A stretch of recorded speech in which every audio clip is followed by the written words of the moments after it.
Children, once again welcome to our physics class. How are you all? Hope you all are fine over there. Hope you might have enjoyed your autumn vacations very well. So it's time to come back to our studies.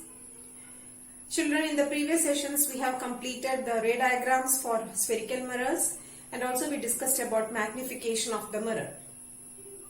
Today let's discuss about the another major concept of this chapter, that is refraction of light. So we have already studied about the reflection phenomena of light. Now it's time to study the refraction phenomena of light. So what do you mean by refraction? Children, you know that, and you had already studied in your lower classes, light always travels in straight line path through a medium. Yes, that's true. But whenever light travels from one medium to another medium, let it be a transparent medium, let both the media be transparent. So suppose light travels from air to water, or light is traveling from glass to water, or glass to air. Okay, so whenever light travels from one medium to another transparent medium, does it follow its same straight line path? Or does it deviate from its straight line path? What is your opinion? Children, you might have noticed one thing. The bottom of a tank or a pond containing water appears slightly raised. Okay, and whenever you place a lemon inside a glass filled with water, it appears to be thicker or bigger than its actual size when viewed from its sides. And whenever you dip a pencil partially in a glass tumbler which is filled with water, you can feel that the pencil appears to be broken at the air-water boundary. Okay, so have you thought about this? Why is it so? Actually, the pencil is not broken. It just appears to be broken. Right. So, all this phenomena leads to a conclusion, a common conclusion, that is light doesn't follow its straight line path always. Whenever it travels from one medium to another transparent medium, its direction of propagation changes in the second medium. This phenomena is known as refraction. So the bending of light ray whenever it travels from one transparent medium to second transparent medium is known as refraction. And we are going to study about refraction in detail. Okay. Children, to understand more about refraction, just look at this figure. A pencil is dipped into a glass tumbler filled with water, and it is dipped only partially, and the pencil is dipped obliquely also. So here what is happening when the pencil is dipped in water?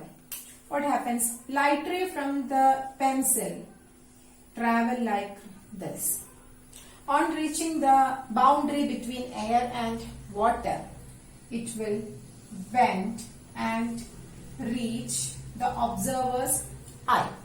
But our eyesight is normal. Our eyesight is straight. So this will be our eyesight. So he feels, or we feel, that the light rays are coming from this point, not from this point, because our eyesight is straight. So he feels the tip is nearly here. Okay, so what happens? As a result, he will feel that the pencil appears to be broken at the boundary between air and water. So this happens due to the bending of light rays when it moves from water to air. And this phenomena in which the light ray bends when it travels obliquely, the word obliquely is very much important. Whenever a light travels obliquely from one medium to another medium, it will bend in the second medium, and this phenomenon is known as refraction. Okay. Right. To understand more about refraction, just look at these two figures. Here, this is the boundary. Let it be the boundary between any two media.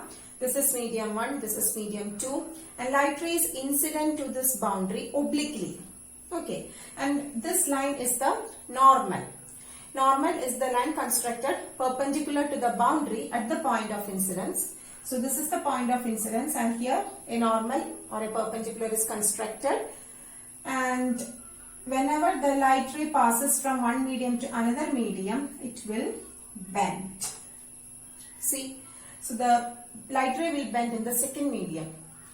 And this is the angle between normal and incident ray. So this will be our angle of incidence.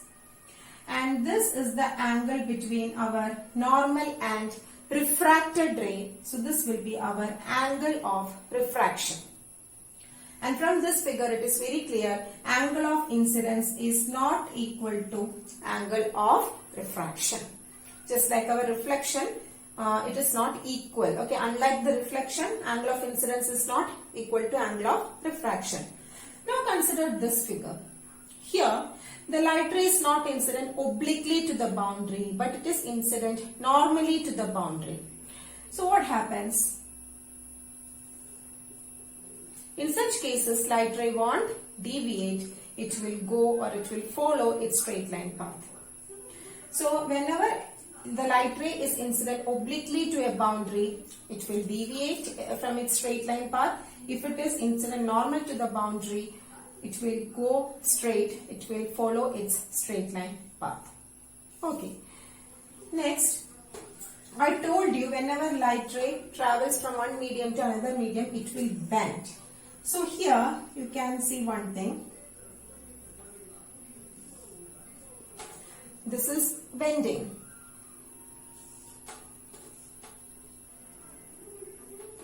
This is also bending. But what is the difference?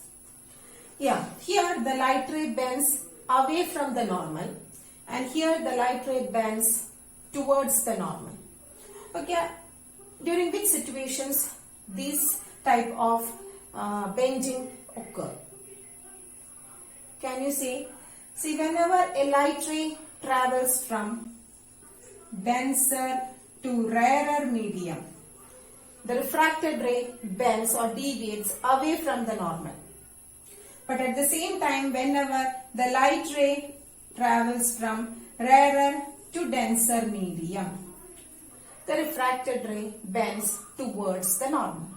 So these are the situations where the refracted ray bends away from the normal and towards the normal. So whenever the light ray travels from denser to rarer medium, the refracted ray bends away from the normal. Whenever the light ray travels from rarer to denser medium, refracted ray bends towards the normal. Okay, like it can be any medium, but one should be rarer and another should be denser. Okay, and what is this rarer and denser medium? That we can discuss in the coming sessions. Okay, children. So you just remember these two concepts. Children, next we can discuss an interesting concept of this chapter, that is refraction through glass slab, and you must remember to draw the ray diagram for this refraction through glass slab. It's very, very important. So for that we have considered one rectangular glass slab, and here refraction occurs between two pair of media. At first the light ray enters from air to glass, so this is one boundary. And here light ray is passing from glass to air. This is the second boundary. And what is the difference?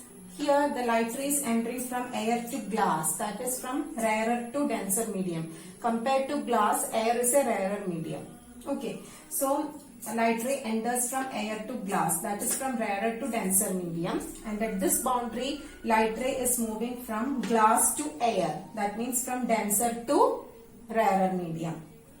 Now, two normals are constructed, n, n dash, m and m dash, for that two boundaries.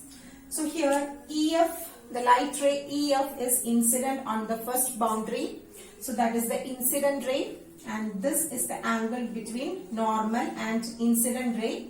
So let it be angle of incidence I1. Let it be the first angle of incidence I1. Okay. Now this ray represents the refracted ray, and this is the angle between normal and the refracted ray, and let that angle be R1, the angle of refraction. Now again, once at this boundary you can see the light ray bends, and it bends towards the normal. Why? Because light ray is moving from rarer to denser medium. So in the denser medium, light ray bends towards the normal. So here when the light ray passes from air to glass, it bends towards the normal. And once it bends, it will go straight through the medium. Then on reaching the second boundary, it will again bend.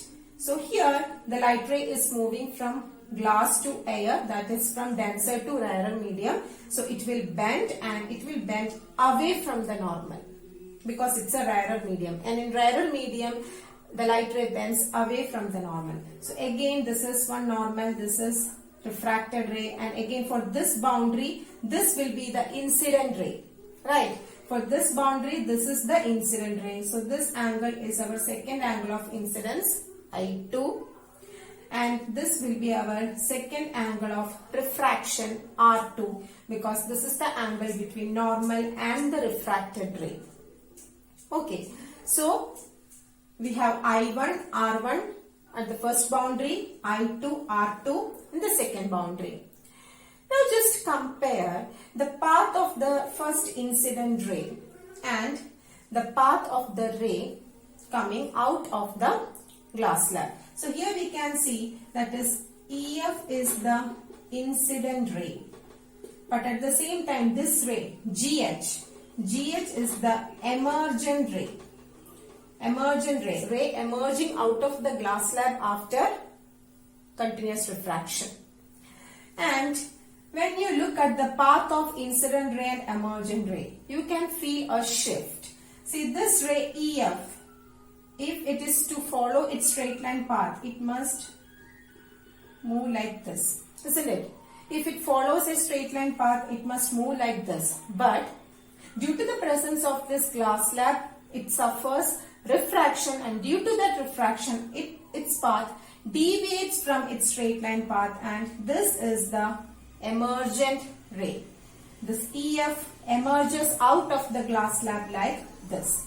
So there is a shift for the incident ray from the, there is a shift of the emergent ray from the incident ray, and this is that shift. Okay, and this shift is known as lateral shift. Lateral shift is the displacement of the emergent ray from the incident ray position. See, this is the incident ray position, and this is the emergent ray, and this is the displacement between the incident ray and the emergent ray. So this displacement itself will be the lateral shift. Okay, so this figure of glass slab is very important. It's there in your NCERT textbook. Please go through your textbook and study the figure. Draw and study this figure. Okay.